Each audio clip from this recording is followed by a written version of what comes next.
Muito obrigado pelo convite e, acima de tudo, muito obrigado por fazerem este debate aqui. Espero que seja o primeiro de muitos programas que fazem aqui no Porto. O Porto, que é também a nossa casa, a Iniciativa Liberal é provavelmente o único partido aqui que tem a sua sede nacional no Porto, portanto sejam muito bem-vindos àquela que é também a nossa casa. E respondendo a essa pergunta, eu em 2018, 2019, quando me perguntaram isso, eu aceitei apenas ser candidato ou pelo Porto ou por Aveiro, que eram as únicas regiões, os únicos distritos com os quais eu tinha alguma ligação, e eu acho que isso é importante. Isso é importante porquê?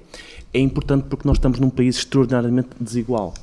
Nós olhamos para o PIB per capita da área metropolitana de Lisboa e está aos níveis de alguns dos países mais desenvolvidos da União Europeia. Pelo contrário, o PIB per capita das regiões do Norte e Centro está ao nível dos países menos desenvolvidos da Roménia e da Bulgária. Nós, neste pequeno país, relativamente pequeno país, temos níveis económicos tão distantes como se andássemos de França até a Bulgária. E é por isso que é importante nós termos deputados que representem a sua região, porque cada uma das regiões, cada um dos distritos tem uma realidade muito distinta dos outros, cada um destes distritos tem.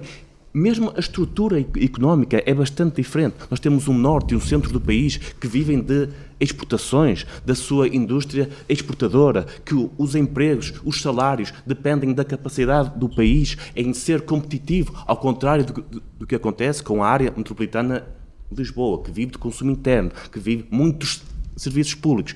E é esse tipo de pensamento que nós temos que levar para a Assembleia da República. Claro, representamos aqui todos o país, como um todo, temos políticas nacionais, mas nunca nos podemos esquecer de quem são as pessoas que nos elegem, e as pessoas que nos vão eleger aqui a nós são pessoas que vivem numa das regiões mais pobres da Europa, numa região que é muito mais pobre do que a área metropolitana de Lisboa, para onde vamos todos viver, e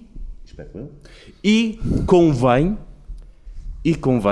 que quando lá formos viver, que não mudemos a nossa forma de pensar, não mudemos a nossa capacidade de representar as pessoas que nos elegem. Deixa-me fazer uma nota. Obviamente que isto é um debate, portanto, se quiserem interromper, podem interromper-se, como ela. Acho que as minhas intervenções públicas fazem isto com que seja bastante antecipável.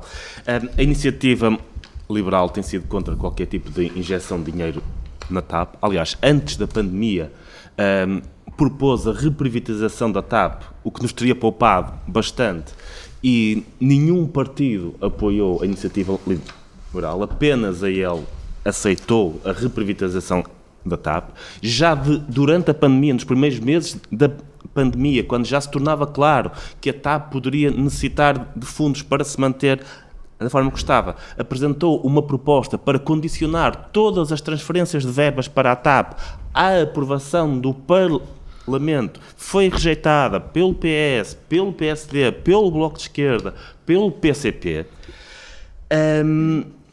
A TAP portanto, são todos corresponsáveis pelo esbulho fiscal que está a ser feito a propósito da TAP. Um esbulho fiscal que é duplicado quando falamos nas pessoas do Distrito do Porto e de outros distritos que não Distrito de Lisboa, porque não só pagam pela TAP, como depois nem sequer beneficiam da TAP, e depois dizem uma coisa que é, mas a TAP é estratégica. A questão é que o dinheiro, como diz bem o Bloco de Esquerda, não cai do céu. E como o dinheiro não cai do céu, a injeção de dinheiro na TAP é paga pelo resto da economia. E a economia é toda estratégica. A indústria têxtil não é estratégica? É estratégica. As outras indústrias não são estratégicas, são todas estratégicas. E vão ser eles, com o seu emprego, com o seu produto, que irão pagar esta injeção de dinheiro na TAP. E, acima de tudo, estamos a pagar por uma empresa que serve apenas uma região do país com o dinheiro de todo o país. Eu posso acrescentar aqui. Eu ouvi aqui falar em nós termos de volta o dinheiro que foi investido na TAP, ou vendermos a TAP pelo dinheiro que foi lá investido. É uma ideia completamente descabida completamente impossível. Nós estamos a falar 3,2 mil milhões. Ser vendida durante a pandemia. Antes da pandemia. Nós propusemos antes da pandemia. Se achava que havia comprador nessa altura. Antes da pandemia. Portanto, estamos aqui a falar de 3,2 mil milhões de euros, que é o market cap da Air France. Mas alguma vez é completamente inconcebível que alguma vez seja sequer possível vender a TAP, uma empresa que, mesmo nos tempos bons, não gerava, não tinha lucros, mesmo nos tempos bons, não tinha lucros. Alguma vez alguém irá pagar 3,2 mil milhões de euros por aquilo? Isso nunca vai acontecer. Aquilo que foi feito na TAP, aquilo que está a ser feito é um donativo. É um donativo para uma empresa que apenas serve à área metropolitana Lisboa. Nunca vai ser recuperado, é um donativo, puro e simples. Tanto é assim que recentemente um empréstimo foi transformado em capital, portanto é completamente impossível, é absolutamente impossível isso acontecer. Todos os países europeus de dimensão semelhante ao nosso têm algum nível intermédio como regiões ou estados ou quer que seja, e nenhum deles parece haver problemas com isso. Nós, aparentemente, aqui temos às vezes o problema de sermos um país demasiado pequeno, o que é falso, que é absolutamente falso, porque há países mais pequenos do que o nosso que têm regiões. Eu defendo a regionalização há muitos anos, ainda antes de existir partido, e acho que é uma prioridade importante para o próximo mandato. Acho que é incompreensível como é que ainda não aconteceu, havendo um consenso multipartidário, maioritário, nessa direção, como é que isso ainda não aconteceu? E ao contrário do que os opositores dizem, a regionalização não é uma fábrica de novos jobs, de nova criação de taxas ou quer que seja, porque essas estruturas regionais que dizem que vão ser criadas já existem. As estruturas regionais para saúde, educação, turismo, cultura, agricultura, tudo isso hoje já existe. Então, O que não existe hoje é um escrutínio democrático dessas estruturas. E é isso que nos faz falta, porque hoje essas estruturas são meras embaixadas do poder central. Portanto, não existe escrutínio democrático que deveria existir, que as pessoas deveriam ser capazes de votar naqueles que são os seus poderes regionais, não aquela ficção, peço imensa desculpa, que o PS e o PSD fizeram para as CCDRs, mas votar a sério em estruturas com poder e com escrutínio. E a Iniciativa Liberal? Qual é a expectativa que têm? Está dentro daquilo que são as sondagens atuais? Ou acha que... Sim, nós temos essa expectativa. E dentro dessa expectativa que estão nas sondagens?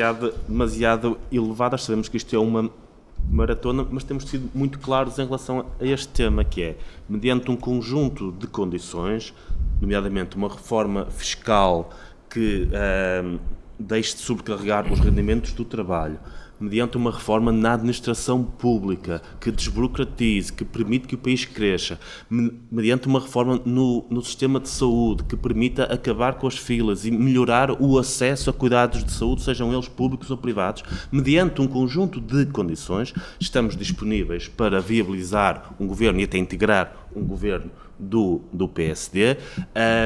Seremos a alma reformista num futuro governo do PSD, se assim o aceitarem, e até algo irónico de certa forma, que é um voto na IEL, sabemos que irá viabilizar um governo do PSD, um voto no PSD obviamente irá viabilizar um governo no PSD, mas também pode viabilizar um governo do PS, portanto quem quer viabilizar um governo do PSD de certeza tem um voto na IEL que é garantido que irá viabilizar um governo do PSD, desde que o PSD, claro, aceite um conjunto de condições reformistas para voltarmos a pôr o país a crescer. Eu olho aqui à minha volta para os participantes neste debate e vejo que pelo menos metade, mais de metade, nunca viveram na sua vida adulta num país a crescer. Nós estamos estagnados há mais de 20 anos e não sabemos o que é ver um país a crescer, não sabemos o que é ver salários a crescer, não sabemos o que é ver uma economia pujante, não sabemos o que é isso. Nós assistimos, mais de metade de nós, na nossa vida adulta, um país a cair em todos os rankings, tirando os rankings lá da informação e da curiosidade e tal, mas tirando esses rankings, estamos a cair em todos. E aquilo que a Iniciativa Liberal quer é um país mais atrativo para o capital, mais capaz de atrair investimento, para criar mais emprego, para criar mais riqueza, e fazemos isso não com políticas utópicas que nunca funcionaram em lado nenhum, mas com políticas que têm provas dadas de terem funcionado, porque revolucionaram países que estavam em situações como Portugal está hoje. E se nós não formos capazes de fazer isso, se não formos capazes de importar políticas que funcionam, continuaremos a exportar pessoas. E o que temos que fazer hoje é importar políticas que funcionam.